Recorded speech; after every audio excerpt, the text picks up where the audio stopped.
अस्सलाम नाज़रीन, सुराब कदाब से मुखातिब है इमरान अहमद खान नियाज़ी। पाकिस्तान के सोशल मीडिया, पाकिस्तान के ट्विटर के ऊपर इस वक्त टॉप ट्रेंड कर रहा है। इमरान खान इस वक्त टॉप ट्रेंड कर रहा है। उसकी बुनियादी वजह यह है कि पाकिस्तान के प्रोमिनेंट जर्नलिस्ट, लेकिन बदकिस्मती से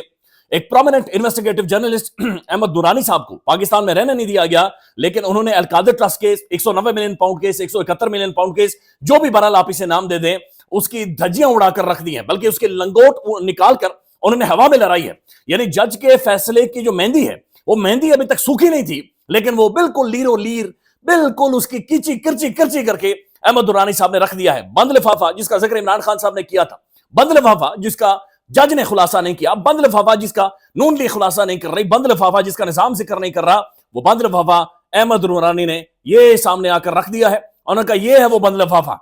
ये है वो बंद लिफाफा जिसका इमरान खान जिक्र करता रहे। और उस बंद लिफाफे में से अंदर जो निकला है, तो पाकिस्तान का निजाम चकनाचूर होकर रह गया है, बिल्कुल तबाही है जो कि हर तरफ फैल गई है। यह बात बड़ी क्लियर है और बड़ी एविडेंट है कि यह इमरान खान पर एक मजहबी हमला था। इमरान खान की जात के ऊपर हमला किया गया है। यह किसी की जहन की एक लानती सोच है जो उसने इख्तियार की है। फिर इस सोच को मजीद परवान चढ़ाने के लिए उसने अडयाला जेल के अंदर मखसूस किस्म के लोगों को भेजा। वहां पर जाकर उन्होंने उठपटांग किस्म के सवालात किए, एक मजहबी तासुर देना, और फिर उसके बाद जिस तरह से मौलवियों को बिठाया गया, यानी बेशर्मी के साथ, डिटाई के साथ मौलवी बैठे। हालांकि मौलवियों को केस का नहीं पता, मौलवियों को फैसले का नहीं पता, मौलवियों को एनसीए का नहीं पता, मौलवियों को मलक रियाज का नहीं पता। लेकिन अब जो खुलासा हुआ है,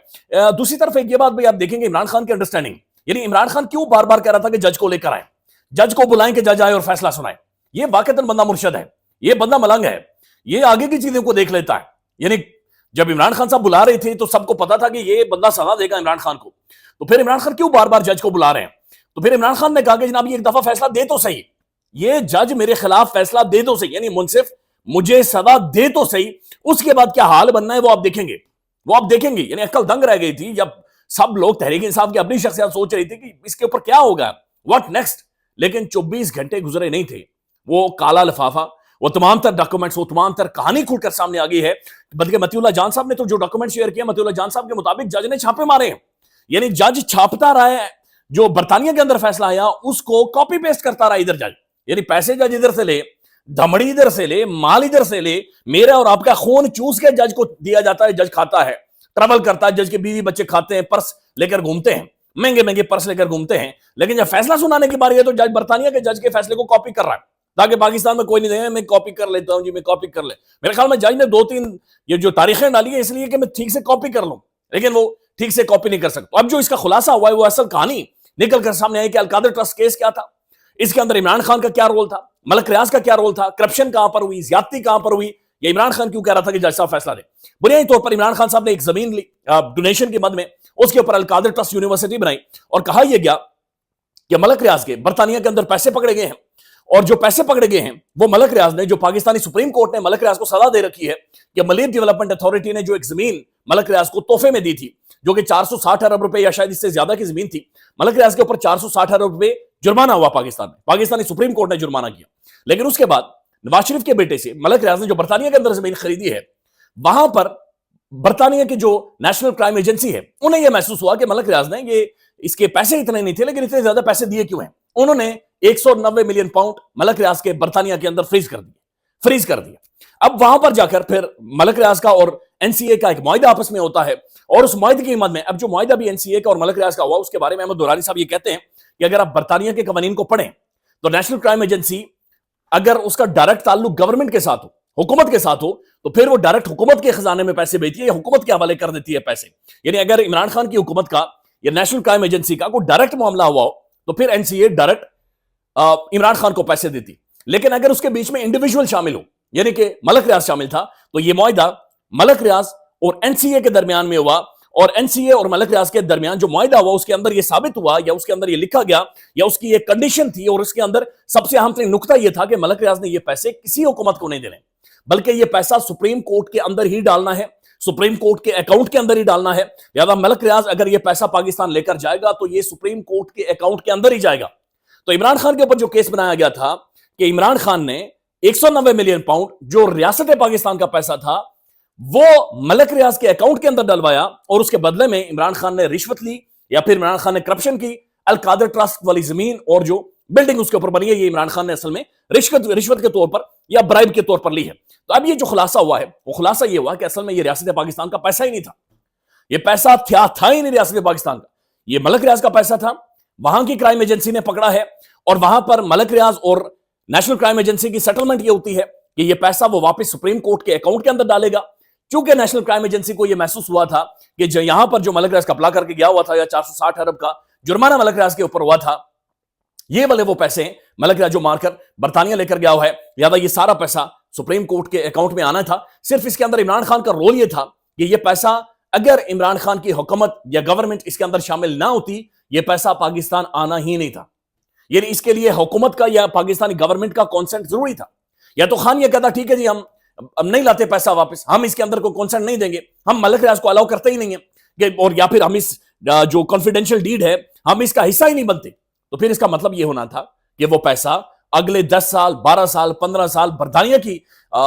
एनसीए के अंदर या वही अकाउंट वहां पर फ्रीज पड़े रहते और वो पाकिस्तान में ना आता। लेकिन इमरान खान साहब का ज़ाहिर उनकी नेक नीयत यही थी कि पाकिस्तान के फॉरेन रिजर्व्स भी बढ़े और पाकिस्तान के अंदर ये पैसा है, लिहाजा इमरान खान की गवर्नमेंट ने कंसीड किया या उनके साथ अग्री किया और वो पैसा पाकिस्तान के अंदर आया है। अब जो इसके ऊपर सलमान अकरम राजा साहब ने प्रेस कॉन्फ्रेंस किया वो ये कहते हैं जब ये पाकिस्तान में आया तो ये 34 अरब रुपया था, उसके बाद इसके ऊपर ज़ाहिर है बड़े पैसे सूद लगा दूसरे पैसे लगे तो ये 90 अरब रुपए बन गए, बल्कि 94 अरब 94 अरब रुपए बन गए। बाद में सुप्रीम कोर्ट ने 50 अरब रुपए वफाक को दिए और 44 अरब रुपए सूबे को दिए। यानी बाद में सुप्रीम कोर्ट ने ये पैसे वफाक और सूबे के दरमियान बांट भी दिए, यानी वो पैसा रियासत के असल पास या असल रियासत के हाथ में भी चला गया। अब इसके अंदर मसला यह था, ये इमरान खान चूंकि एक आशिक रसूल था, वो एक यूनिवर्सिटी बनाना चाह रहा था। इमरान खान के पास जाती तौर पर तो पैसे हैं नहीं, वो कोई कारोबारी शख्स है नहीं, उसकी कोई स्टील मिलने बड़ी बड़ी मिलने तो है नहीं, और उसे जाहिर है एक डोनेशन चाहिए जमीन की मद में भी और पैसे की मद में। अब आप खुद सोचें एक मिनट के लिए, मलक रियाज जैसा भी है करप्टरीन बंदा है, बल्कि उसने मलक रियाज साहब ने खुद इंटरव्यू में कहा कि मैं फाइलों के नीचे टायर लगा देता हूं या जो भी बहरहाल करता हूं। पाकिस्तान के अंदर कौन सा ऐसा डेवलपर है या पाकिस्तान के अंदर कौन सी ऐसी अमीर शख्सियत है, पाकिस्तान के अंदर जो रियल एस्टेट है किसका दुनिया भर में ग्लोबली एक इंपैक्ट है और पाकिस्तान के अंदर नाम है, जो वाकईतन एक जमीन डोनेट कर सकता है, जो वाकईतन एक बिल्डर है जो चंद महीनों में या चंद दिनों में एक यूनिवर्सिटी खड़ी कर सकता है, जो जदीद इंफ्रास्ट्रक्चर बना सकता है, वो मलक रियाज था। अब इमरान खान साहब को यह महसूस हुआ कि चूंकि मैं सीरत नबी सल्लल्लाहु अलैहि वसल्लम पढ़ाना चाहता हूं, लिहाजा मुझे एक ऐसे बंदे की जरूरत है जो दे यहां पर जमीन डोनेट करे और फिर उसके ऊपर तो लिहाजा ये चीजें बाद में जाकर, अब ये स्टिल पॉलिटिकली इमरान खान साहब की गलती थी, ये गलती नहीं थी, ये बहरहाल एक डिबेटेबल चीज है, लेकिन कानूनी तौर पर यह साबित हो चुका है कि ये जो हुकूमत का बयानिया था कि ये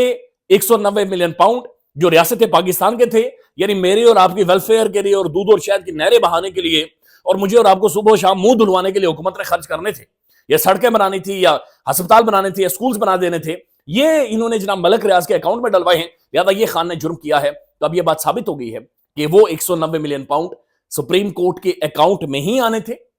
इसके अलावा वो पैसा कहीं नहीं जाना था। हुकूमत का इसके अंदर कोई रोल नहीं है, हुकूमत का इसके अंदर कोई इनपुट नहीं था, बल्कि दो तरीके थे, या तो वो पैसा बरतानिया में पड़ा रहता, अगर पाकिस्तान में आना था तो सुप्रीम कोर्ट के अंदर ही पड़ा रहना था। लिहाजा 24 घंटों के अंदर अंदर धज्जियां उड़ गई हैं इस फैसले की, तबाही इस फैसले की निकल गई है। इमरान खान ट्रेंड कर रहा है, ठीक कह रहा था वो बंदा कि जज फैसला सुनाए, उसके बाद जाकर बैनुल अक़वामी और इंटरनेशनली इन्हें पता चले, वो इन्हें खा गया है, यकीन माने इन्हें निगल गया है, और जो इनकी हालत हुई है ये गैर मामूली है, क्योंकि बिल्कुल तबाही और बर्बादी होगी। अब इसके ऊपर साकिब बशीर साहब ने एक ट्वीट किया, बड़ा इंपॉर्टेंट है, वो कहते हैं 171 million pound registrar supreme court के अकाउंट में कब कब आए। पहली किस्त 29 नवंबर 2019 को विफाकी का, यानी जब इमरान खान की गवर्नमेंट ने या काबीना ने इसकी इजाजत दी या डीड ऑफ कॉन्फिडेंशियलिटी की मंजूरी दी, उससे पहले एक किस्त आ चुकी थी। यानी उससे पहले सुप्रीम कोर्ट के अकाउंट में, जब इमरान खान की गवर्नमेंट ने